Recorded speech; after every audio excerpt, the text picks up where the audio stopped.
You have your mic on? I do. All right, we are live. Well, then we'll start. It's Thursday night, everybody. That means it's time for AMA, Ask Me Anything. My name is Pete Baker. We're with Alta Vista Assembly in beautiful bucolic East Bakersfield, California. We're going to be with you for the next 30 minutes or so and take some questions. We thought we would be joined tonight by Pastors Tino and Pastor Chris.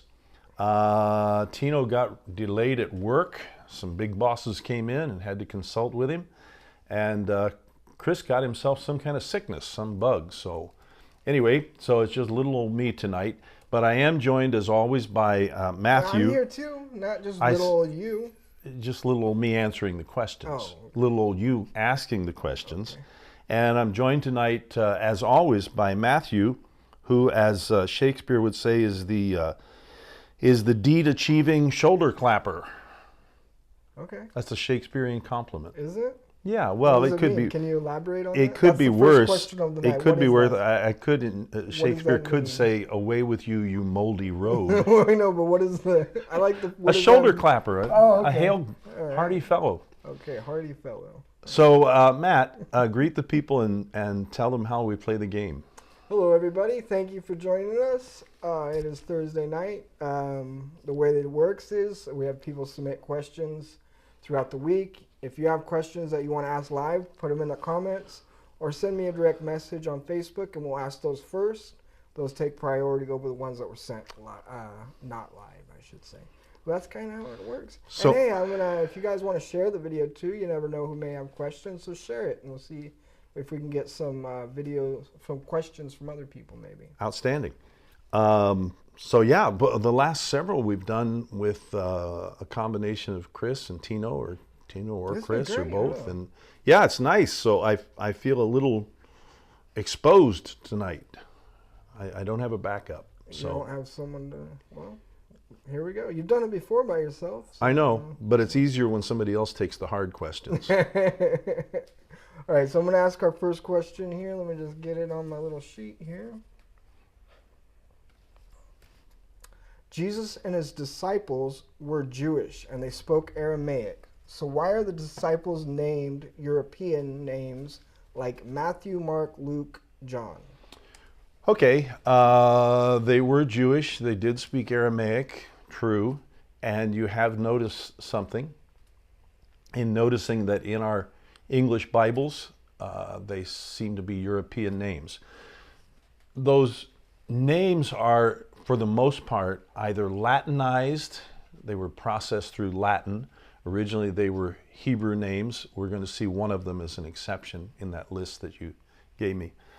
But they are Latinized. They were processed through Latin when it became the dominant language.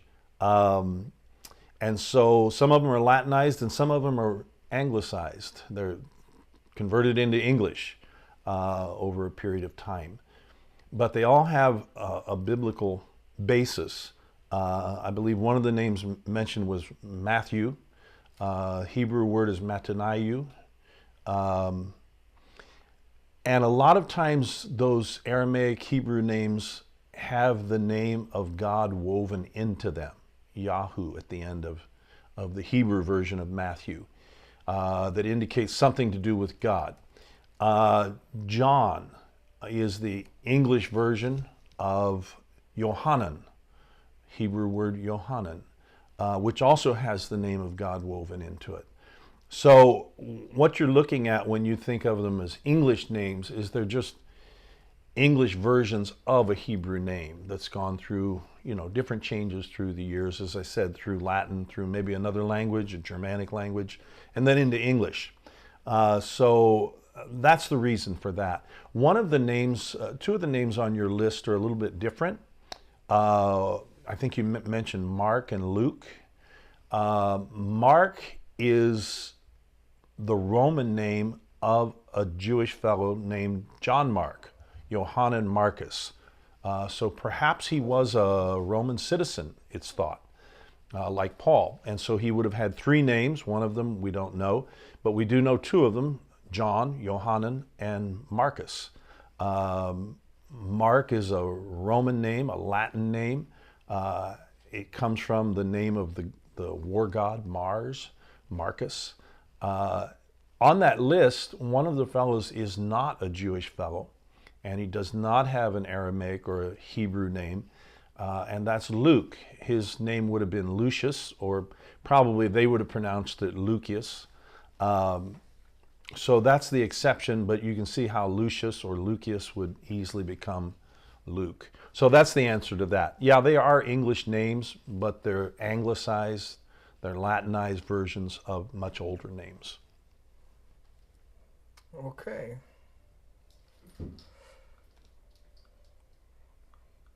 Anna said hi, Spats, because he was back here. Did Spats get in the picture?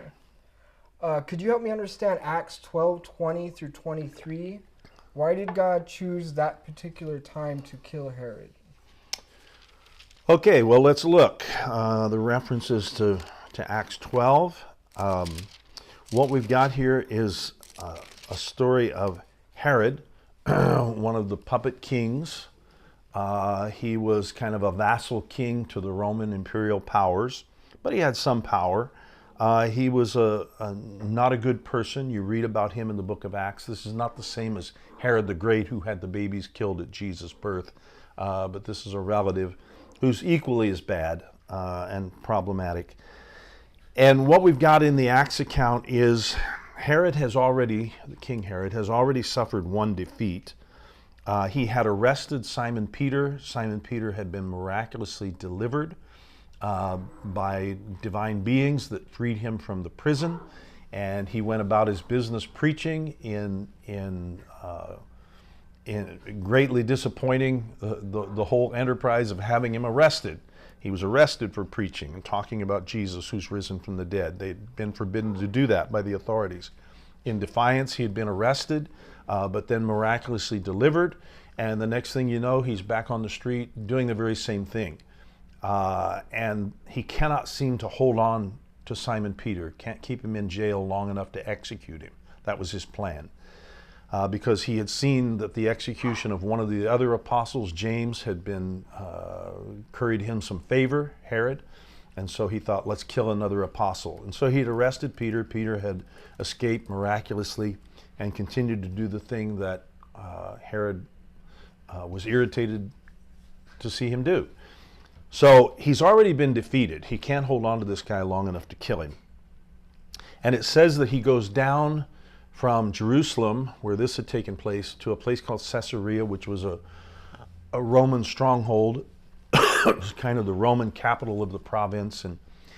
And he there is entreated by a group of people from further up the coast, two principal seafaring cities, port cities, Tyre and Sidon. They would be part of modern-day Lebanon, which is in the news. Very prosperous cities. And they had somehow angered Herod, King Herod, in some of their dealings, and so they're trying to curry his favor. They asked for an audience through one of his chief handlers. They call him a chamberlain, but he was more than a guy who took care of the bedchamber. He took care of Herod's personal affairs, a fellow named Blastus. And they appeal to Blastus, whom some of them from Tyre and Sidon seem to know, and say, can you get us an audience with King Herod? We're trying to curry his favor. The reason they want to maintain favor with King Herod, whom they've somehow offended, is they get their food supplies. The area gets their food supplies at his favor. So they don't want to offend him too much, and they ask for an audience. So on an appointed day, Herod meets with them. It says he puts on his royal apparel. We'll come back to that in a moment, because that helps to answer the question, why did he die on that day? He took his seat on the rostrum, which would have been the bema, a judgment seat, very possibly in the amphitheater, the Roman amphitheater that still exists it's been uncovered and restored in Caesarea. It was possible that's where he was. He takes his seat on the judgment seat, and he gives some kind of a speech, or he speaks to the people of Tyre and Sidon. And we're not sure what that speech involved, but the people trying to flatter him and stay on his good side, they call out, it's the voice of a God and not a man. In other words, you are God incarnate, sitting on the judgment seat. You begin to see where I'm going with this. And the account is that he is struck dead because he does not give glory to God. What is the glory of God? The book of Romans says the glory of God is Christ. Jesus Christ is the glory of God. And so this man has taken the place of the incarnate God, which is Christ. And he is struck down for that reason. It indicates that he was then eaten by worms. So not a great way to go out. And certainly he suffers a more calamitous defeat than he did before. So that's the event. The question is why? Well, it may be tied up in that robe that he puts on, because there is a very nice parallel account of this in a document called Antiquities of the Jews by a fellow, a first century historian who lived at that time. He was a contemporary of Paul's by the name of Josephus. You may have heard of him. He writes a document, a history called the Antiquity of the Jews, and in it he has this account, and it aligns very nicely with what you read in Acts chapter 12. He supplies a little more information. He says that the robe he put on was made of silver, and then when it dazzled in the noonday sun, that's when the people began to call out, "You are a God, you are God incarnate, the voice of a God and not a man." And so it was a pretty dramatic moment, and it was meant to be a dramatic moment on the part of Herod and his handlers to dress him this way so that the people would flatter him with that. So that's what's going on. Josephus adds a little other detail. He says at that moment, when he hears them proclaim him a God incarnate, like a Christ, that Herod, sees on a rope an owl, which was the omen of death. And he gets a premonition that I may have crossed the line. Now, Josephus says that he is struck down at that moment, dies 5 days later, which isn't a contradiction of what it says here. It just simply says he dies, and part of his agony and death is he's eaten by worms internally. So that's what's going on there. And why? Because, as I've explained, he very consciously was trying to represent himself as an incarnate God, as the Christ, if you would. And the people were more than happy to flatter him in that direction, and he was more than happy to accept the flattery, and so that's the result. But it's very interesting that it gets a backup in sources other than the Bible, in history other than the Bible. And what book is that? It's called The Antiquities of the Jews. You can get it, it's online, by Josephus, Flavius Josephus. All right, this one seems to be fitting to ask right now. According to the Bible, are there any animals we aren't supposed to eat, like dogs and cats? Ripped from the headlines, Skippy. Ripped from the headline. You could eat a cat, I guess. You could, and people do. The Old Testament and the Jewish people of Jesus' day and many Jewish people today practice what are known as the kashrut laws. We know it as kosher. And in the kosher laws, there were certain animals, but other things that you were to avoid eating. Primarily, those kosher laws were in effect because it was a time without food preservatives, without refrigeration. And so food could very quickly become contaminated, like very quickly. And food that had parasites or something else like that could get into you very easily because there was no FDA or anything like that. And so the Old Testament sets up this system of kashrut, the kosher laws, and people whose job it is to inspect food that's going to be ingested by humans. And some of the things that were on the do not touch list are things like pork. Now, looking back now, we can look back into that time when there was no refrigeration and no preservatives and food could go bad quickly. Botulism, all sorts of things could happen really fast. And we can understand that, wild pigs or even domesticated pigs at that time would very likely be carriers of parasites, various kinds of parasites, trichinosis and other things that could easily get into your system if you ate their flesh. especially if you ate their flesh and it wasn't well cooked. So you can see why some of the things were on the kosher list, the don't eat list. Vegetables had to have stems on them, that extended well beyond the body of the cucumber or the tomato or whatever. That's part of kosher laws too. And again, you could see why, because if there's going to be any decay, it's going to be at the end of that stem and not, if you break the stem off too close, it'll be in the flesh of the vegetable itself. So the kosher laws made good sense at that time, made very good sense. Now, why don't people practice the kosher laws now? It's because a vision was given to Simon Peter right before he takes the gospel to non-Jewish people for the first time. Up to this point in the story, the gospel has gone to people that were all Jewish, and it's a Jewish movement. That's why your New Testament is written primarily by Jews, for Jews, about Jews, to Jews. And we need to remember that when we read it. But at this moment, it's going to jump over to some non-Jewish people, in this case Italian people, that he is going to be instructed to go see. And he gets a vision right before he goes, because he's going to go into their house, which is verboten, that's forbidden. And if they offer him food, he's not allowed to eat it as a practicing observant Jew. And so God gives him this vision, and in the vision he sees three times, repeated three times, a huge, he describes it as a sheet coming down from heaven, and it's got all kinds of animals, clean and unclean, kosher and non-kosher. And he hears a voice from heaven telling him, Peter, kill and eat. And he argues with the voice a couple times, and he says, no unclean food has ever touched my lips. He's been an observant his whole life long and very careful to observe the kosher laws. But now he's being told to eat these other animals, maybe even a pig is in that sheet. And he argues with the voice. Finally, he relents, and the voice tells him, what I have cleansed, don't you dare call unclean.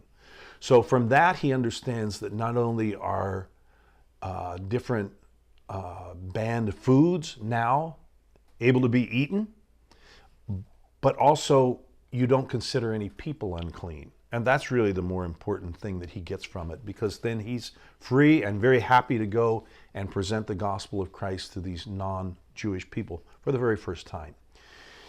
Well, anyway, that all works very well as long as most of the people hearing the gospel are Jewish people, because most of them continue to keep the kosher laws and the other laws. They continue to go to the temple and all of that. But Paul and associates have been very busy in other parts of the empire taking the gospel to non-Jewish people and founding communities that are mixed of Jewish believers and non-Jewish believers in Christ.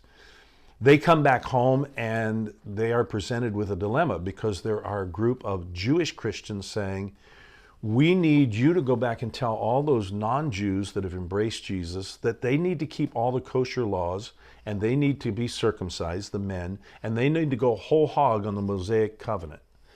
And Paul is saying, I don't think so. It's not practical, for one thing, but I don't think that's really valid. I don't think it's necessary. I think the grace of Christ is sufficient. If you want to keep the kosher laws and it's meaningful to you, and it's meaningful to you to keep all the festivals, go ahead and do it. But I don't think it is for these people that are not Jewish, that have embraced Christ. And so there's a council, Acts 15, there's a council at Jerusalem to decide this very important thing, because the whole enterprise could be wrecked at this point. If the mother church at Jerusalem says, all of you non-Jews have got to embrace all the Jewish kosher laws, and you can't eat certain things, it's probably going to put a lid on the whole message. And Paul knows that. So there's back and forth. And finally, what they decide, great wisdom, they decide, partly based on Peter's earlier experience, that I had this vision, and these people embrace Christ, and they don't keep the kosher laws. And they're just as saved as we are, and they're just as filled with the Spirit as we are. So God obviously doesn't treat them as second-class citizens, and we shouldn't either. So what it comes down to is great wisdom is they send out a letter to all of the Jesus communities that Paul has founded that include non-Jews and Jewish people that have embraced Christ. It's important to remember that most of the earliest, we call them churches, Jesus communities that they founded in the non-Jewish world, the leadership was probably Jewish Jesus followers. Most of the people were probably not. So they decide to send out this note to all of the Jesus communities that have been founded that have all these non-Jews in them. And it only contains 4 things. They boil it down and say, look, you don't have to be circumcised. You don't have to keep kosher laws. But here are 4 things we want you to do so that we don't put any great burden on you. These are the essentials. Abstain, number 1, from things sacrificed to idols. Most of the food the meat that was consumed in that day had been butchered as an offering to some kind of a pagan god, one of the gods of the nations, before it was sold in the market. So they're saying avoid that kind of food. Okay? Things sacrificed to idols. And abstain from blood, from food cooked in blood. Okay? And from things strangled. In other words, the animals that you eat, there's no prohibition on the animals. You can eat any animal now. There is no unclean animal now, but not if they've been strangled. We'll talk about that in a minute. And the last thing, abstain from fornication. That word is the word porneia, which covers a vast array of sexual immorality. Heterosexual, homosexual, bestiality, pornography proper, which is images, and that sort of thing is covered under that word porneia. So those are the things to avoid. Well, you can see why you would avoid porneia, because that will wreck your home and wreck your community, and when there's sexual immorality that runs rampant, especially within a marriage, it destroys homes.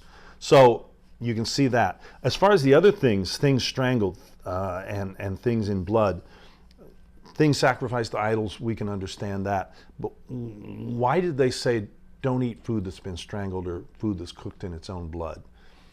Because what they're trying to do is not give offense to the Jewish Jesus followers, for whom that would be a bridge too far. Those are a couple of, if you want to call them kosher laws, food laws, that they really would not violate. And so that was given in deference to the Jewish Jesus followers, to the non-Jewish Jesus followers, to be kind to them. So all that said, are there any animals that we're forbidden to eat? Not now. No dietary restrictions? No, there's no dietary restrictions now. If you want to observe, and I know people that don't eat pork, I'm not a great pork eater myself. I just don't happen to like it a whole lot. But if you want to keep, private, no, not really, not a whole lot. If you want to keep, I like turkey bacon. If you want to keep some of these laws for health reasons or reasons of conscience, it's not forbidden. You can do it, but it's not required. All right. We have time for one more question here. What does Jesus mean when he said, "Judge not, lest you be judged"? You be judged. Okay. What we're looking at there comes from the Sermon on the Mount. Okay. What you have to always remember, and it comes from the 7th chapter, of Matthew. And what you always have to keep in mind when you look at anything in the Sermon on the Mount, and this is in the Sermon on the Mount. Sermon on the Mount, Jesus is the new Moses with the new law on the new mountain, okay? That's the imagery that's being conveyed here. But anytime you look at the Sermon on the Mount, you have to keep in mind always that what you're looking at is not prescriptive. What's a prescription? Doctor writes you a prescription. Here, go get this, take it, and you'll get better. It will make you well, okay? It'll fix you up. The Sermon on the Mount is not prescriptive. In other words, it's not do these things and you will be acceptable to God. Not in this case, don't judge and then God will accept you. It's not prescriptive. The Sermon on the Mount is always descriptive of what you will be like. You will do these things and it will almost be second nature to you, or first nature. You will do them naturally without too much struggle once Jesus Christ is fully formed in you. That's what that phrase, in Christ, or to have Christ in you, the hope of glory, is all about. Jesus being formed in you. When Jesus talks about being born again, he's talking about his life being born in you, and then he begins to form his life in you. Jesus Christ is living his life in every believer, in every Jesus follower.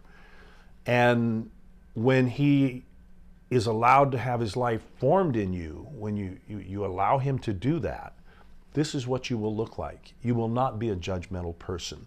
What it says is, do not judge and you will not be judged. So it's very clear. Jesus says, don't do this. Don't judge other people. And not judge in the sense of, what is the best decision for my family? Where's the best place I should live? Not judgments like that. He's talking about criticisms. He's talking about don't treat other people or criticize other people in a way that makes you look superior. In other words, don't assume that. And he's very clear, don't do that. Judge not lest you be judged. For in the way that you judge, you will be judged. In other words, if you do that, if you engage in that kind of behavior, this kind of behavior where you might think of yourself as being very shrewd in finding the defects of others, if you engage in that, then that's the way you're going to be judged. You're going to be judged by the same standard. He goes on, and that's the passage where he says, why do you look at the speck in your brother's eye and don't notice the log in your own eye?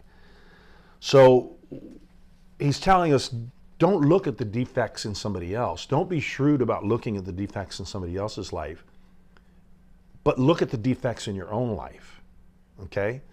Look at those. So what we've got here is a teaching that's kind of in the same category as what we call the Ten Commandments. We talked about this last night at some length in our Second Look Bible study. We've got a situation very similar in that the Ten Commandments and this teaching here about don't judge, don't be shrewd about finding the defects of others, but rather look into yourself. We've got something much like the Ten Commandments. The Ten Commandments were given not so we could look over our shoulder and, oh, I've messed up, but so that we could look up to God and we could ask his help. When we realize that I'm a sinner, God, I need your help, and so that we would look inward, so that we'd look up and we'd look in, not look over our shoulder.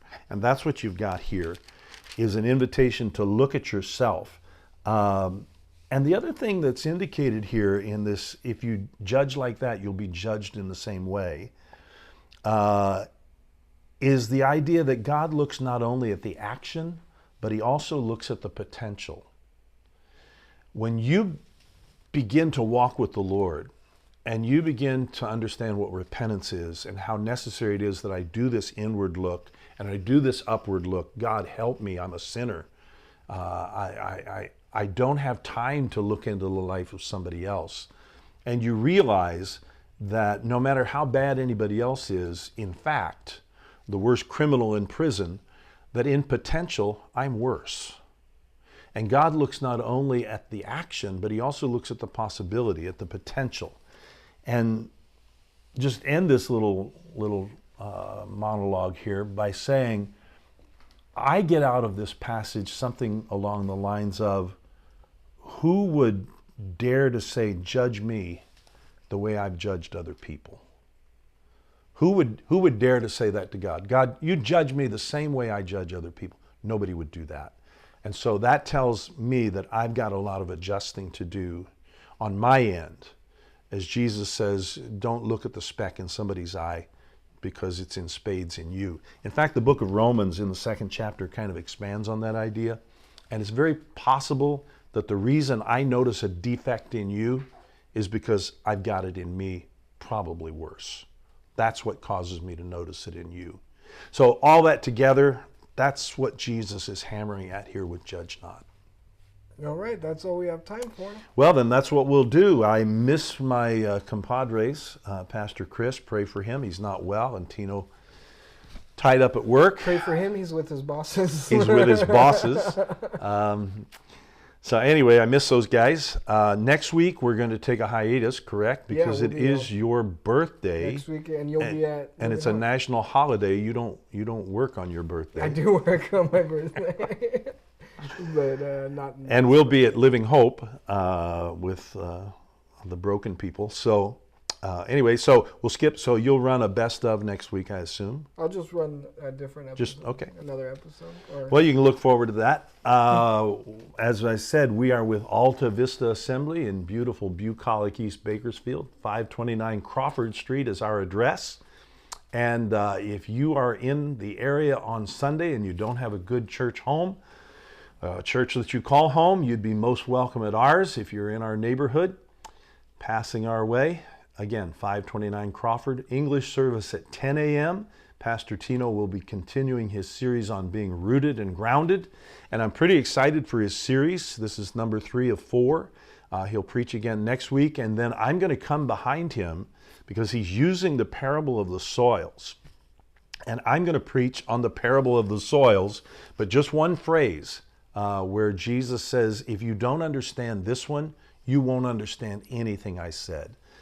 Tino's not touching on it. He's going in a different direction. But I want to wrap the series up by showing how understanding this parable that he's taking us through in 4 weeks is really the key to understanding everything Jesus said. So it's paramount. So anyway, he's going to be preaching on Sunday in our English service, 10 a.m., 2 p.m. Pastor Ramon Vera will be there with a Spanish language service, and 5 p.m., Pastor Chris with new wine. So again, if you're in the area, English, Spanish, we do English at 10, Spanish at 2, and back again 5 o'clock with another English. So you'd be welcome to join us for those. Listen, we always put our wares online on Sunday rather.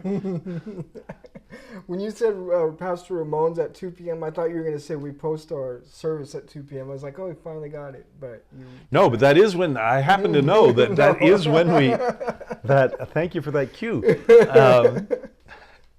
It is at 2 p.m., correct? Yeah, 2 p.m. and 2:15. Okay, we don't live stream our 10 o'clock, but we drop it later so you can catch it there. He puts out the worship package and then the message, so you can catch it at 2 and 2:15. And we also post as live stream, but archive our Tuesday night second look. It's all there. And if you want to dive into the crazy, oddball, strange parts of the Bible, that's what we do. With the idea that if we understand the parts that are explained away or not explained at all, the weird parts, and you connect those dots, a whole lot of other things connect. So you can pick those up. We'll be doing it again next Tuesday. Well, listen, you can tap into us via those live streams and other digital things, whether we see each other next time that way or live.